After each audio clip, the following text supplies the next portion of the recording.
నాకేమో మైసూర్ బొండాలంటే చాలా ఇష్టము. కానీ చేసేటప్పుడు అవి రౌండ్‌గా రానే రావండి. ఎన్ని సార్లు ట్రై చేసినా కూడా రౌండ్ అనేదే రావట్లేదనమాట. ఇదైతే చాలా రోజుల క్రితం తీసిన వీడియో. పిల్లలు స్కూల్ నుంచి వచ్చింది ఈవినింగ్ ఏదో ఒక స్నాక్స్ చేయమంటారు. ఆ రోజైతే మైసూర్ బొండాలు చేశానండి. ఆ రోజు కూడా రౌండ్‌గా వస్తాయేమని ఎంతో ఎదురు చూశాను. కానీ రౌండ్‌గానే రాలేదు. అలా రౌండ్‌గా రావాలంటే ఏదైనా టిప్ ఉంటే నాకు కొంచెం చెప్పండి మీకు ఎవరికైనా తెలిస్తే.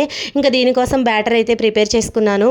ఒక కప్పు మైదా పిండిలోకి ఒక కప్పు పెరుగు, పుల్లటి పెరుగు అయితే వేసుకొని కలిపి ఒక గంట 2 గంటలు పక్కనైతే ఉంచుకున్నాను. కొంతమంది అయితే ఓవర్ నైట్ కలిపి పక్కన ఉంచుకుంటారు.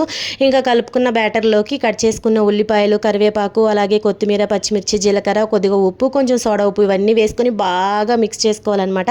తర్వాత కడాయి పెట్టుకొని ఆయిల్ హీట్ అయిన తర్వాత ఇలా బోండాల్లాగా వేసుకోవడమే. మీరైతే రౌండ్గా వేసుకోండి. బోండాలు అయితే టేస్ట్ చాలా బాగున్నాయి.